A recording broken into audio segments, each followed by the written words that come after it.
Gavin Cole was supposed to be a reformed man. Melissa Grant was supposed to be his future. Tessa Monroe was just walking to her car.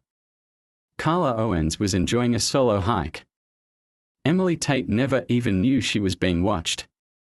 One by one, their lives were drawn into the dark orbit of a man the justice system had set free, believing he'd changed. But Gavin hadn't changed. He had evolved.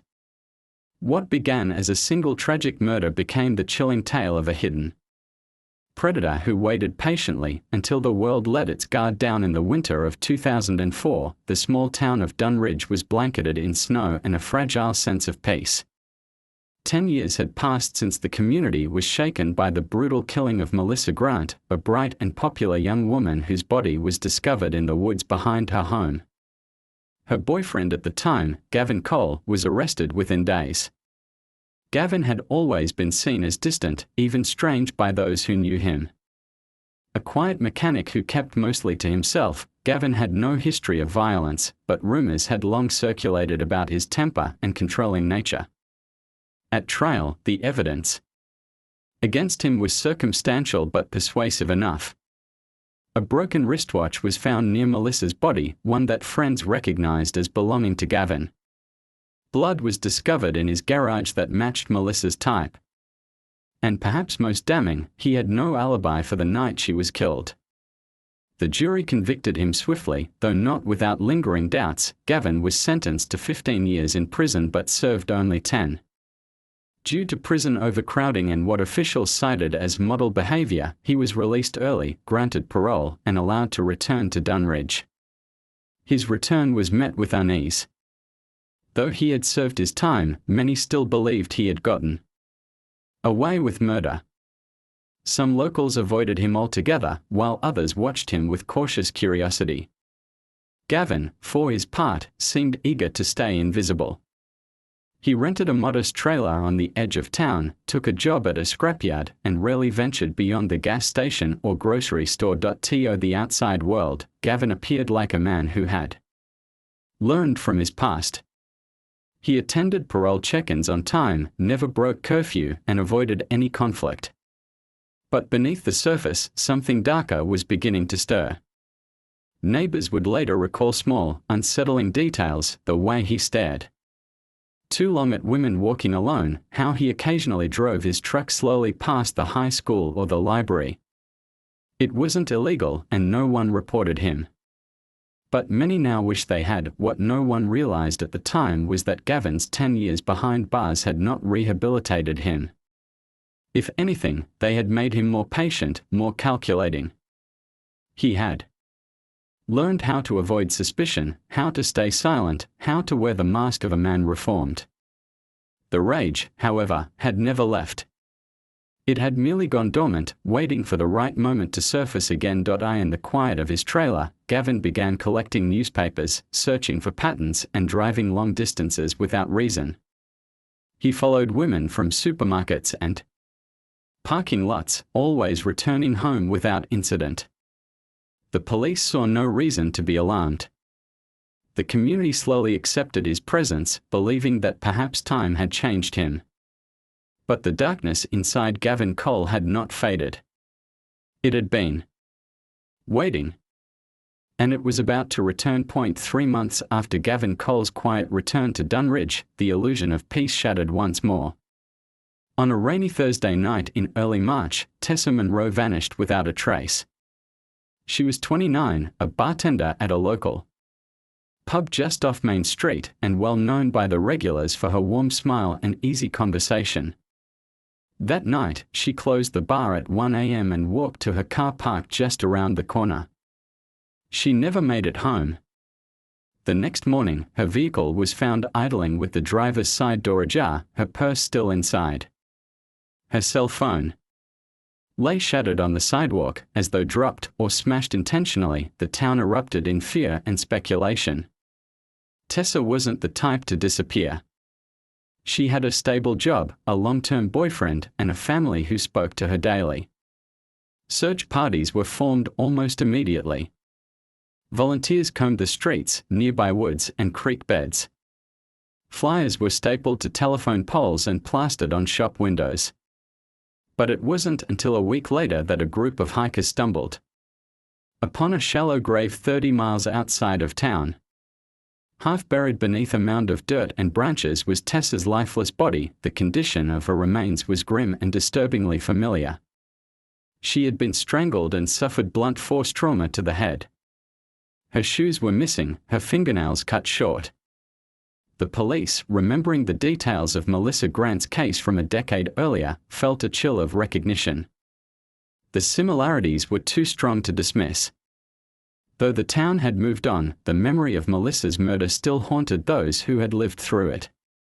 Now, it felt like history was repeating itself. Initially, there was no direct link between Tessa and Gavin. They didn't appear to know each other. She had never been seen speaking to him, and her friends couldn't recall his name. Gavin had an alibi. Surveillance footage showed him shopping at a grocery store during the time frame. Tessa had gone missing. The timestamp matched. For a while, suspicion drifted elsewhere. Her boyfriend was questioned. A co-worker with a prior assault charge was brought in. But nothing stuck. The case stalled until an unexpected clue emerged from the crime scene.at. The burial site, detectives noticed tire tracks leading in and out of the area. A forensic team photographed and measured the tread marks. When they compared them to local vehicle registrations, a disturbing match was made. The pattern and wear on the tires aligned perfectly with Gavin's old pickup truck. Though not definitive proof, it was the first solid thread connecting him to Tessa's death. Investigators now had a name they couldn't ignore. With the shadows of the past looming large, detectives quietly reopened the Melissa Grant files, hoping to uncover what they might have missed the first time. As they dug deeper into Gavin's life and habits, a new picture began to form, not of a reformed man trying to rebuild, but of a predator who had never stopped hunting. Detectives revisiting the Melissa Grant case found themselves drawn into unsettling parallels that were impossible to overlook. Melissa and Tessa were similar in age, build, and appearance. Both had died by strangulation paired with blunt force trauma, and both had been discovered in remote, wooded areas. Most disturbingly, both victims had been left barefoot, and their fingernails had been deliberately trimmed, an odd and specific detail that hadn't seemed significant at the time of Melissa's death but now took on chilling importance. The discovery reignited questions that had gone unanswered for a decade. Had Gavin been guilty all along? And if so, had the system set a killer free? The investigation into Gavin's activities since his release intensified. Officers secured a warrant to search his trailer and the surrounding property. What they found beneath the old shed changed the course of the case. Hidden beneath a loose wooden panel was a small crawlspace filled with objects that sent a wave of dread through the team. Inside was a metal box containing several personal items, earrings, hair ties, and buttons. Some were dusty, others freshly cleaned. Among them was a pair of earrings confirmed by Tessa's family to have belonged to her, last seen the night she disappeared. It was no longer circumstantial. Gavin was officially the prime suspect, but there was more. Tucked inside the same box was a stack of faded photographs. Each one had been taken from a distance, mostly through windows or across parking lots. Some were grainy, zoomed in on unsuspecting women walking alone, sitting at bus stops, or exiting buildings. Many of the photos seemed recent. One image in particular stood out, a clear shot of a young woman standing in front of a small-town diner, her name stitched across her work apron, Emily. A background check revealed her full identity, Emily Tate, a 26-year-old waitress living in a neighboring town. When detectives reached out to Emily, she was visibly shaken.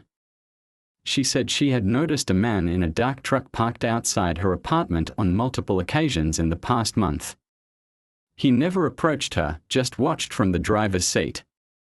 She hadn't reported it, believing it to be coincidence or paranoia. But when shown a photo of Gavin Cole, she froze.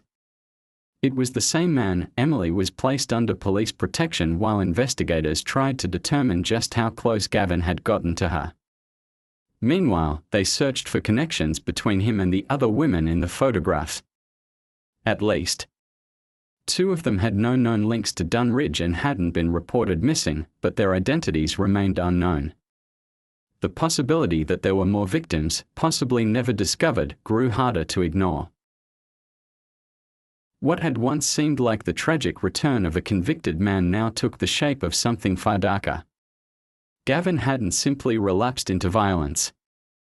The evidence pointed to a pattern. He had studied his victims, stalked them, and collected trophies. His 10 years in prison hadn't been a punishment. They had been preparation. And the hunt was far from over. Despite Gavin Cole now being under intense suspicion, he had vanished. When police went to bring him in for questioning, his trailer stood empty. The bed was unmade, the refrigerator still stocked, and the television still on. But the man was gone. A bolo, be on the lookout, was issued statewide, and neighboring law enforcement agencies were alerted. Investigators reviewed surveillance footage from nearby towns and gas stations, hoping to find a clue. Eventually, they got a hit. Highway traffic cameras caught Gavin's truck traveling west across 3 counties, moving further away from Dunridge each day. He stopped at gas stations, always alone. No passengers, no evidence of who or what he might be carrying. Then, 4 days after he disappeared, his truck was found abandoned at the edge of a dense forest reserve known for its hunting trails and isolation. Authorities launched a full-scale manhunt. Over 100 officers, dogs, and helicopters scoured the wooded terrain, searching for any sign of him. On the 2nd day, a ranger stumbled upon a cabin deep in the forest. It looked abandoned at first glance, but inside told a different story. The air smelled of smoke and decay. The mattress on the floor was stained and torn, with metal restraints drilled into the floorboards beside it. On the far wall, a map had been pinned with red string stretched between photographs, photos of women, some already identified from the earlier search, some still unknown. It was clear this was not just a hideout, it was a hunting ground. In a fire pit outside the cabin, investigators found the burned remains of what they assumed were animal bones. But mixed in the ash was a single human tooth. Forensic analysis later confirmed the tooth belonged to Carla Owens, a 25-year-old hiker who had disappeared the previous spring while backpacking through the area. Her case had gone cold, with no leads and no suspects until now. The remote cabin, the restraints, the photographs, and the remains painted a terrifying picture. Gavin wasn't just a released convict who killed again. He was a predator who had been operating under the radar for far longer than anyone realized. Back in Dunridge, panic gave way to horror. Local newspapers published timelines of Carla's disappearance alongside Gavin's parole date. They didn't match. Gavin had been out less than 6 months when Tessa Monroe vanished, but Carla had disappeared before his official release. That's when investigators unearthed a disturbing revelation. Gavin had been granted unsupervised day releases from prison for good behavior in his final year. These day passes had allowed him hours of freedom, enough time to leave town, abduct, and murder without suspicion. The truth began to take shape. Gavin Cole hadn't returned to crime after prison. He had never truly stopped. The system meant to rehabilitate him had instead given him the tools and opportunities to sharpen his methods. While the public had believed he was serving time, he had already begun taking lives again, carefully, quietly, and far from anyone who might connect the dots. Until now, the search for Gavin Cole ended not with violence, but with eerie silence. 1 week after his truck was found, a state trooper spotted a man walking along Route 87, limping, dirty, and visibly exhausted. The trooper pulled over and approached cautiously, hand on his weapon, but the man didn't run. He simply raised his hands and surrendered. It was Gavin. His clothing was torn, his boots missing, and his face hollow with fatigue.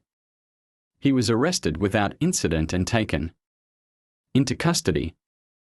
The nation watched in disbelief as the man who had haunted Dunridge for over a decade was finally back behind bars. Despite days of interrogation, Gavin remained quiet. He refused to answer questions about Melissa, Tessa, or Carla. He showed no emotion, no remorse, no interest in defending himself. When pressed, he stared straight ahead, as though the world around him no longer concerned him.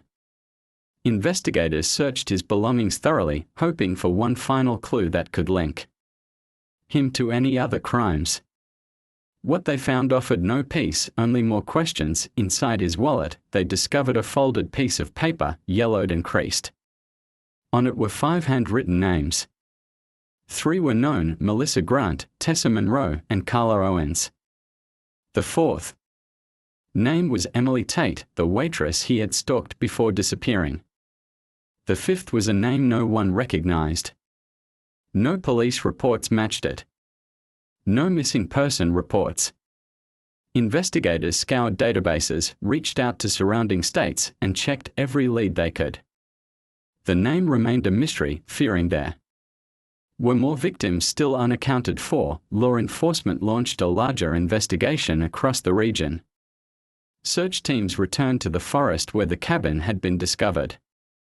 Cadaver dogs were deployed in deeper areas. Dozens of shallow digs were made, but no new remains were uncovered. It was possible that Gavin had only claimed 3 lives. It was also possible that others were buried in places still unknown. There stories never told. Then, just a few weeks after his arrest, Gavin was found dead in his prison cell. He had fashioned a noose from torn bedsheets and hanged himself during the night. No suicide note was found. No final confession. Just a cold, clinical end to a life filled with secrets. His death closed the case legally, but emotionally it left everything wide open. The people of Dunridge struggled to move on. Melissa's family, who had always believed in his guilt, felt robbed of true justice. Tessa's loved ones mourned not just her loss, but the realization that she might have been saved had the system acted sooner. Carla's family finally had answers, but not the comfort they had hoped for. And Emily Tate, whose name was on that final list, would forever live with the thought that she had been next. Gavin Cole's legacy was one of silence and manipulation. He played the system, exploited its cracks, and took advantage of every second he was given. Released on the promise of rehabilitation, he had simply waited for freedom, waited for opportunity, and waited to kill again.